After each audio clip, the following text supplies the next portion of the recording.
नमस्कार दोस्तों, मैं दीपक शुक्ला आपका स्वागत करता हूं आपके अपने YouTube channel A to Z banking information पर। दोस्तों, आज के वीडियो में हम आपको सेविंग अकाउंट यानी बचत खाते के ट्रांजैक्शन लिमिट की जानकारी देने वाले हैं कि आप एक फाइनेंशियल ईयर में यानी एक वित्त वर्ष में अपने बचत खाते से अधिकतम आप कितना पैसा विड्रॉल कर सकते हैं और कितना पैसा आप डिपॉजिट कर सकते हैं, ताकि आपको इनकम टैक्स डिपार्टमेंट से नोटिस ना आए। साथ ही हम आपको यह भी बताने वाले हैं कि आप एक वित्त वर्ष में अधिकतम कितने रुपए यूपीआई के माध्यम से सेंड कर सकते हैं, रिसीव कर सकते हैं। यानी जो आप लोग गूगल पे, फोन पे, पेटीएम, भीम आदि ऐप के माध्यम से यूपीआई करते हैं अपने बचत खाते में, फिर चाहे आप पैसे लेने के लिए यूज करते हो यूपीआई का या फिर सेंड करने के लिए करते हो, तो आखिर उसकी मैक्सिमम लिमिट क्या है, इनकम टैक्स के द्वारा क्या गाइडलाइन बनाई गई है, उसकी भी जानकारी हम आपको इसी वीडियो में देने वाले हैं। साथ ही हम आपको यह भी बताने वाले हैं कि एक दिन में आप बैंक या पोस्ट ऑफिस के माध्यम से मैक्सिमम कितने पैसे एक दिन में विड्रॉल कर सकते हैं और एक दिन में आप मैक्सिमम कितना पैसा डिपॉजिट कर सकते हैं, ताकि इनकम टैक्स डिपार्टमेंट को सूचना न जाए और इनकम टैक्स डिपार्टमेंट आपको नोटिस सेंड ना करे। इसके साथ ही हम आपको यह भी जानकारी देने वाले हैं इसी वीडियो में कि आप एक वित्त वर्ष में मैक्सिमम कितने रुपए की एफडी यानी फिक्स डिपॉजिट करा सकते हैं। क्योंकि दोस्तों, इसके लिए भी इनकम टैक्स की रूल्स है, इनकम टैक्स की गाइडलाइन है कि एक व्यक्ति एक फाइनेंशियल ईयर में अधिकतम कितने रुपए की एफडी करा सकता है। इस पर भी हम आपको इसी वीडियो में जानकारी देने वाले हैं और साथ ही साथ हम आपको लास्ट में यह भी बताएंगे कि आप अधिकतम बचत खाते में कितना पैसा रख सकते हैं, यानी कोई भी पर्सन अपने सेविंग अकाउंट में कितना पैसा रख सकता है ताकि उसे इनकम टैक्स डिपार्टमेंट से नोटिस ना आए। क्योंकि दोस्तों, आपको पता होना चाहिए, अगर आप इनकम टैक्स डिपार्टमेंट की नोटिस का सही से रिप्लाई नहीं कर पाते हैं, इनकम टैक्स डिपार्टमेंट को आप सेटिस्फाई नहीं कर पाते हैं, एक्सप्लेन नहीं कर पाते हैं अपने ट्रांजैक्शन को लेकर के, उस दशा में आपके ऊपर इनकम टैक्स डिपार्टमेंट 300% तक की पेनाल्टी इंपोज कर सकता है, जो कि बहुत ही हैवी होती है। तो उनसे बचने के लिए, भविष्य में इनकम टैक्स की नोटिस से बचने के लिए आपको ये सभी नए रूल्स पता होने आवश्यक हैं। क्योंकि दोस्तों, हम आपको बताना चाहते हैं 1 अक्टूबर 2024 से सरकार सेविंग अकाउंट के रूल्स में बदलाव करने जा रही है, तो उसकी जानकारी आप सभी को होना आवश्यक है। क्योंकि आप सभी ने देखा होगा 23 जुलाई 2024 को जब वित्त मंत्री जी ने अपना बजट पेश किया था, तो उसमें इनकम टैक्स के कई सारे सेक्शन को उन्होंने चेंज किया है। लेकिन दोस्तों, उन्होंने कहा था कि ये जो बदलाव होंगे, ये नए रूल्स लागू होंगे, ये 1 अक्टूबर 2024 से लागू होंगे। तो इसलिए आप सभी को जो न्यू रूल्स लागू होने जा रहे हैं 1 अक्टूबर से, अब 10 दिन बचे हुए हैं, आज 20 सितंबर हो चुका है, 10 दिन बाद नए रूल्स लागू हो जाएंगे। कई सारे जो इनकम टैक्स के सेक्शन हैं वो चेंज हो जाएंगे, सेविंग अकाउंट के कई सारे रूल्स बदल जाएंगे और भी बहुत सारी चीजें हैं जो कि बदलाव की गई है, तो वो सभी 1 अक्टूबर 2024 से प्रभावी हो जाएंगे। लेकिन आप सभी को पता होना आवश्यक है, कहीं ऐसा ना हो आप गलती कर जाएं। आप जो भी ट्रांजैक्शन मैंने आपको बताए हैं पीछे की, इनकी हम आपको जानकारी देने वाले हैं। ये सभी ट्रांजैक्शन आप लोगों से जुड़े हुए हैं, चाहे आप यूपीआई हो, आप डेली करते हैं, आप एफडी की बात करें, एफडी भी सभी लोग करते हैं, उसके साथ ही साथ सेविंग अकाउंट से कैश डिपॉजिट और विड्रॉल भी सभी लोग करते हैं और सेविंग अकाउंट में पैसा भी सभी लोग रखते हैं। तो ये सभी ट्रांजैक्शन आप लोगों से जुड़े हुए हैं। कहीं ऐसा ना हो आप गलती कर जाएं, और अगर आपने गलती से भी गलती कर दी और मान लीजिए आपने गलती से उस लिमिट को क्रॉस कर दिया जो भी इनकम टैक्स डिपार्टमेंट के द्वारा तय की गई है, जो 1 अक्टूबर से प्रभावी हो जाएगी, और मान लीजिए अगर आपने गलती कर दी, उस दशा में इनकम टैक्स डिपार्टमेंट आपकी नहीं सुनेगा, आपको नोटिस थमा देगा कि आप इसका जवाब दीजिए। और जब आप उसका जवाब नहीं दे पाएंगे, एक्सप्लेन नहीं कर पाएंगे, तो आपके ऊपर 300% तक की penalty income tax department impose कर देगा, जो कि बहुत ही हैवी होती है। तो भविष्य में उन मुसीबत से बचने के लिए आप सभी को यह वीडियो शुरू से अंत तक देखना चाहिए, ताकि आपको एक एक बात पता चल सके कि सेविंग अकाउंट में कौन से नए रूल्स ऐड होने जा रहे हैं, इनकम टैक्स के कौन से नए सेक्शन में बदलाव किया जा रहा है, सब कुछ हम आपको डिटेल से बताएं। लेकिन उससे पहले आप सभी लोगों से मेरी एक छोटी सी रिक्वेस्ट हमेशा रहती है, वीडियो पसंद आया हो तो वीडियो को एक लाइक कर दीजिए। चैनल पर नए हैं, पहली बार आए हैं, इसी तरह के वीडियो आगे भी देखना चाहते हैं, तो हमारे इस channel A to Z banking information को सब्सक्राइब करके साथ में बेल आइकन को जरूर प्रेस कर लीजिएगा, ताकि जैसे हम इस तरह का कोई भी दूसरा वीडियो अपलोड करें तो उसका नोटिफिकेशन आपको सबसे पहले मिले। चलिए शुरू कर लेते हैं। दोस्तों, सबसे पहले बात कर लेते हैं कि एक फाइनेंशियल ईयर यानी एक वित्त वर्ष यानी 1 अप्रैल से 31 मार्च तक आप अधिकतम सेविंग अकाउंट से कितना पैसा विड्रॉल कर सकते हैं और कितना पैसा डिपॉजिट कर सकते हैं, यानी कैश के फॉर्म में। जो हम आपको जानकारी देने जा रहे हैं वो हम कैश की बात करने जा रहे हैं। ऐसा नहीं कि आप यूपीआई के माध्यम से ले रहे हैं या फिर आप नेफ्ट आरटीजीएस के माध्यम से ले रहे हैं, चेक के माध्यम से ले रहे हैं, उससे हमारा लेना देना नहीं है। हम आपको सिर्फ और सिर्फ कैश की जानकारी देने जा रहे हैं कि कैश की क्या लिमिट निर्धारित की गई है। तो दोस्तों हम आपको बताना चाहते हैं इसकी लिमिट रखी गई है 10 लाख रुपए, जो कि पहले भी थी और इसमें बदलाव नहीं किया गया है। यानी 10 लाख रुपए आप अधिकतम अपने सभी सेविंग अकाउंट में डिपॉजिट कर सकते हैं एक फाइनेंशियल ईयर के अंदर। और अगर आप कैश विड्रॉल करते हैं तो मैक्सिमम 10 लाख रुपए ही आप कैश विड्रॉल कर सकते हैं। इससे ज्यादा अगर आप कैश विड्रॉल करते हैं या कैश डिपॉजिट करते हैं एक फाइनेंशियल ईयर में, तो फिर दोस्तों आपको इनकम टैक्स डिपार्टमेंट का नोटिस मिल सकता है। और ये आपके सभी सेविंग अकाउंट को जोड़ करके लिमिट निर्धारित की गई है। आपके पास एक सेविंग अकाउंट हो या 5 सेविंग अकाउंट हो, आप मैक्सिमम 10 लाख रुपए ही सेविंग अकाउंट से विड्रॉल कर सकते हैं और मैक्सिमम 10 लाख रुपए ही आप डिपॉजिट कर सकते हैं। अब अगर आपके पास 5 सेविंग अकाउंट हैं तो चाहे आप सभी में 2-2 लाख रुपए डिपॉजिट कर दीजिए और चाहे आप सभी से 2-2 लाख रुपए विड्रॉल कर लीजिए। लेकिन अगर आपकी लिमिट 11 लाख सभी अकाउंटों को जोड़कर पहुंचती है, उस दशा में आपको नोटिस मिल जाएगा, क्योंकि आपका पैन आधार से लिंक है, आधार मोबाइल से लिंक है, इसलिए आप पकड़ जाएंगे, बचेंगे नहीं। ऐसा नहीं अगर आप ये दिमाग में सोचते हैं कि मेरा पैन बैंक में नहीं लिंक है, आधार लिंक नहीं है या मोबाइल नंबर नहीं लिंक है तो हम बच जाएंगे, ऐसा नहीं होगा दोस्तों। आप गलती मत करिएगा। अगर आप गलती से भी अपने एक फाइनेंशियल ईयर के अंदर अपने सभी सेविंग अकाउंट में 11 लाख या 12 लाख या 15 लाख जमा कर देते हैं, उस दशा में अगले 3 सालों में आपको कभी भी इनकम टैक्स डिपार्टमेंट का नोटिस मिल सकता है। और मैंने आपको बताया कि ये नोटिस अगले 3 सालों में कभी भी आ सकता है। ऐसा नहीं कि आपने 2024 में लिमिट को क्रॉस किया है तो आपको जो नोटिस आएगा 2024 में ही आ जाएगा। अब अगर आपको नोटिस 2024 में नहीं आता है, आप लोग ये सोच लें कि अब नोटिस आपको नहीं आएगा, तो ये नोटिस आपको 2027 तक कभी भी आ सकता है। तो इसलिए आप सचेत रहें। हाँ, अगर आप ITR फाइल करते हैं तो फिर आप ज्यादा कैश डिपॉजिट भी कर सकते हैं और ज्यादा कैश भी आप विड्रॉल कर सकते हैं, कोई दिक्कत नहीं है।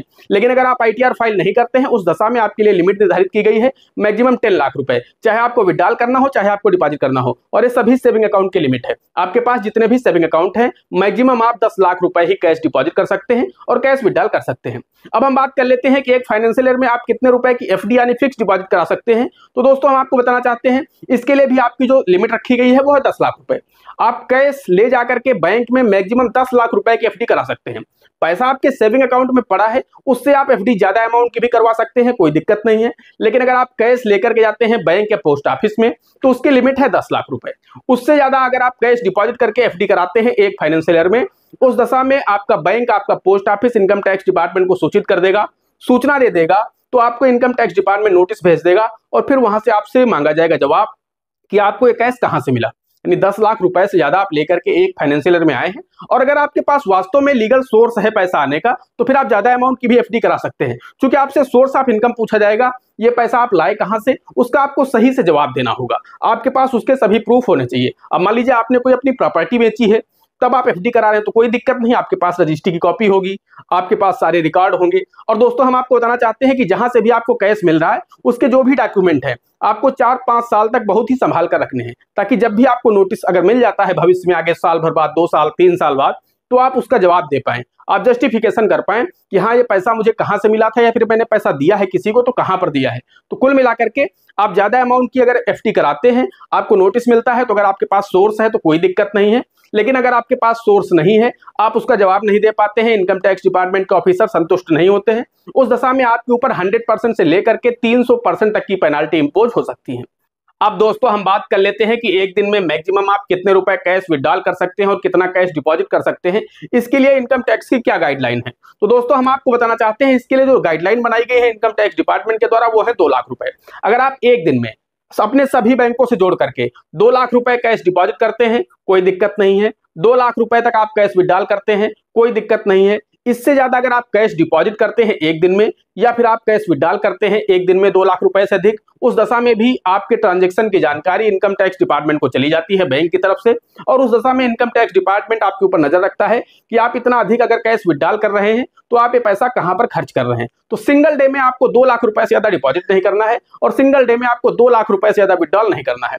अदरवाइज आपको नोटिस मिल जाएगा और आपसे हाई वैल्यू ट्रांजैक्शन की जानकारी मांगी जाएगी कि ये कैश आप कहां निकाल कर ले जा रहे हैं या फिर कैश अगर आप लेकर के आ रहे हैं तो कहां से लेकर के आ रहे हैं। तो आप ऐसा कर सकते हैं कि मान लीजिए आपको 5 लाख कैश डिपॉजिट करना है तो वहां पर आप 2-2 लाख रुपए 3 दिन में कर सकते हैं। 2 लाख एक दिन में, 2 लाख एक दिन में और 1 लाख एक दिन में। तो आपकी लिमिट भी क्रॉस नहीं होगी, आपका पैसा भी डिपॉजिट हो जाएगा। या फिर आपको विड्रॉल ही करना है तो इसी तरह से आप विड्रॉल भी कर सकते हैं। 2-2 लाख आप 2 दिन में कर लीजिए, एक दिन आप 1 लाख विड्रॉल कर लीजिए, आपकी लिमिट भी क्रॉस नहीं होगी और आपका काम भी हो जाएगा, इनकम टैक्स डिपार्टमेंट को सूचना भी नहीं जाएगी। तो इस तरह से आप लोग यहाँ पर बच सकते हैं।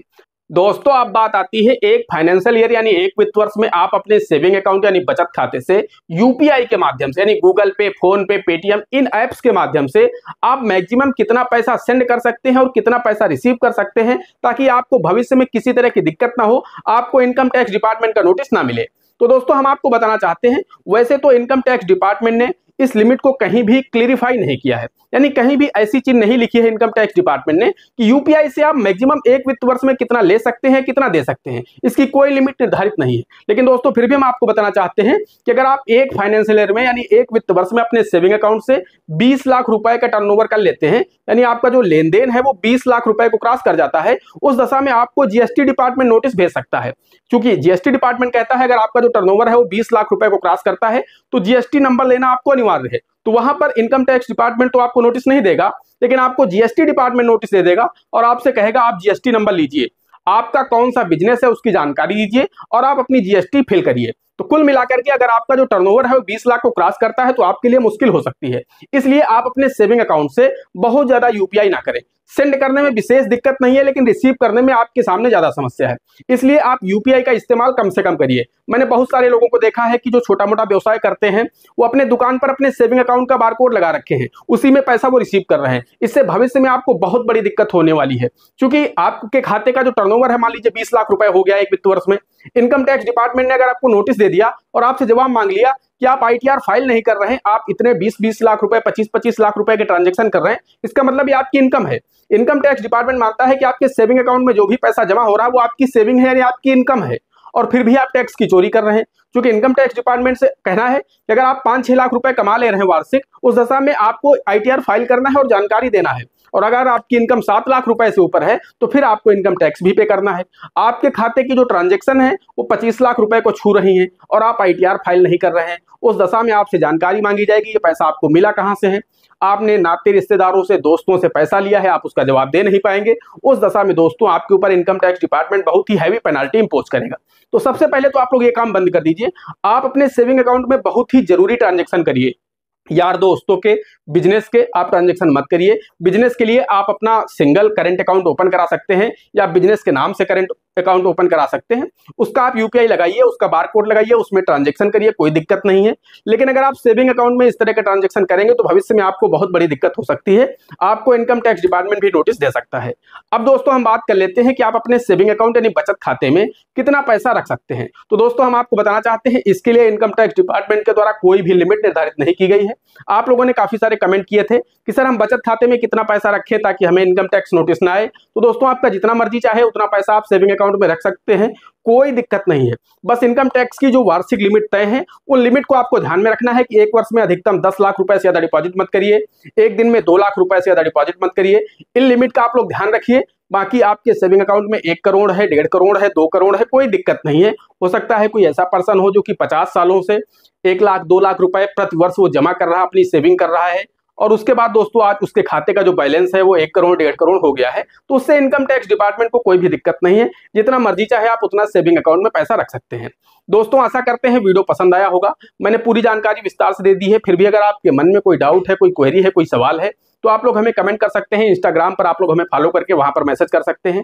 अगर आपका कुछ सवाल ऐसा हुआ तो मैं उस पर वीडियो भी बनाऊंगा। दोस्तों आज के वीडियो में इतना ही, मिलते हैं अगले वीडियो में किसी अगले इंटरेस्टिंग टॉपिक के साथ। तब तक के लिए जय हिंद, जय भारत।